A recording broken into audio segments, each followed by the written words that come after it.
changed, though, when a white mob, fueled by a false accusation, set fire to their safe haven, killing hundreds of people.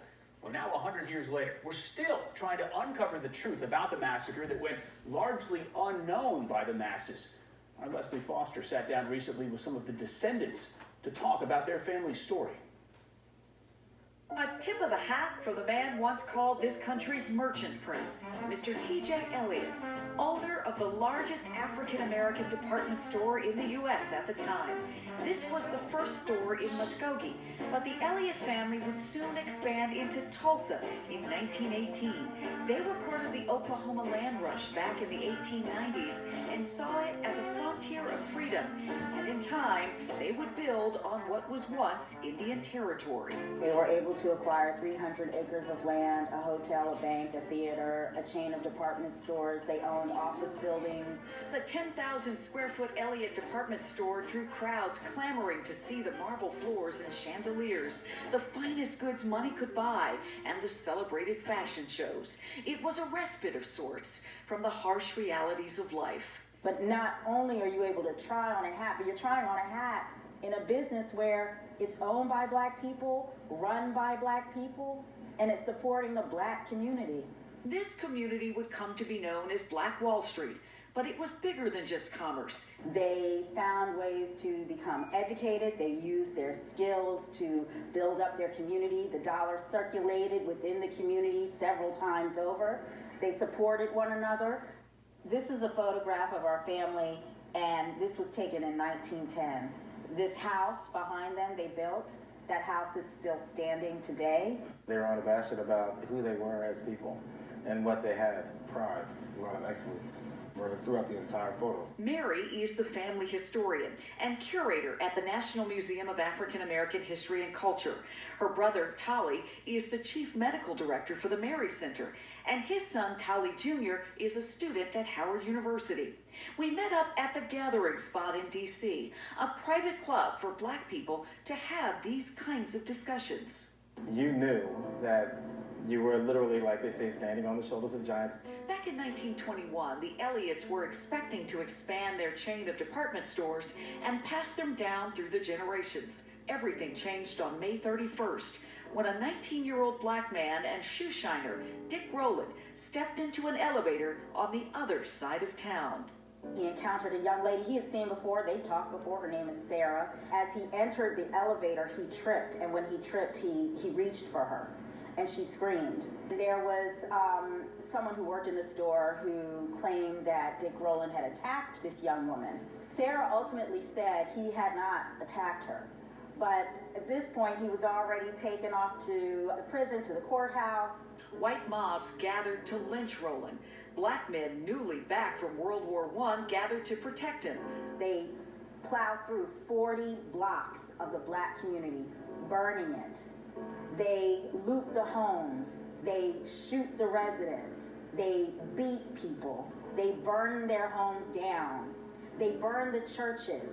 They destroy the schools. There were black bodies in the streets, but that's not all. The white residents had planes. They dropped dynamite onto homes and businesses, pulverizing them. The people who escaped were rounded up and put into internment camps. 100 years after the deadliest race riot in this country's history, most people have no idea that it even happened. How is that possible? It has everything to do with the school systems today. History is written by the victors. And then it's ripped out from under them. And then you have someone say, see, they're lazy. They don't appreciate education. They don't want a business. They're not interested in success. And they don't tell the history about, in fact, there was a time that they did all these things, and now they're forced to have to rebuild. As head of the National Negro Business League, T.J. Elliott was at the center of the effort to restore homes and livelihoods. Dr. Elliott keeps this image of his inspirational namesake from a promotional calendar in his home. It is the one item the family has from their department store that was burned a century ago. It is just a reminder that success is in you, and just keep going. It's telling you, you can't fail. Your family hasn't failed, so why would you fail? Keep moving forward. It's like fuel. It's like fuel. So where do we go from here as a nation? I kind of like the perspective of calling people out. I think it's okay. I think it forces people to acknowledge the horrors of who they were. It doesn't mean who they have to be. We were able to bring a nation out of the bondage of slavery. We still have work to do to bring a nation out of the bondage of racism. And 100 years later, Tulsa descendants are left to wrestle with what justice might look like for the loss of their loved ones, their property, their community. They were never made whole again. They never received the insurance money that they paid for. These Elliotts, though, intend to ensure that this story remains told, and they ensure to be part of the conversation as the nation reflects on this dark period in our history ends. You know, 100 years later, it's practically criminal how this has been washed from the pages of history. This doesn't jump off the pages as a riot, more like a localized Holocaust, because of how the ripple effects have gone down to generations. I know that you wanted to talk some more about some of the families and the businesses that were affected. You know, one of the things we didn't get to talk about in the story, and we referenced the fact that homes were looted, but imagine someone forces you out of your home using violence. They take your prized possessions that you have worked for, and those prized possessions end up in homes of people you go to eventually work for. You had your own business, your own livelihood, you've lost that.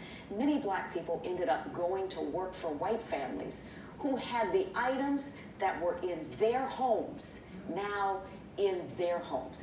And so there was nothing that these black families could do about that. And so you had the trauma of losing everything and the trauma of having to see the very things that you lost in someone else's home. It really is an incredible story. The Elliott family story is shared prominently in the National Museum of African American History and Culture, and we have a link to the digital assets for the Tulsa exhibit on our website. Are there any current efforts underway to try and reconcile with what happened for these families? It's interesting that you say that. There's been a lot of conversation about reparations. There is a commission looking into the Tulsa Race Massacre. There is an effort to try and locate the mass graves of hundreds of people who have died in anonymity because they were people. And so we'll have to see what happens, but it also could be that what happens with this conversation around reparations in Tulsa may help us as a nation to have a broader conversation. Well, it's absolutely significant. It deserves to be in the pages of history It with sure does. all of these other seminal moments. Les, we appreciate you bringing this to us. This is fantastic. All right, so top.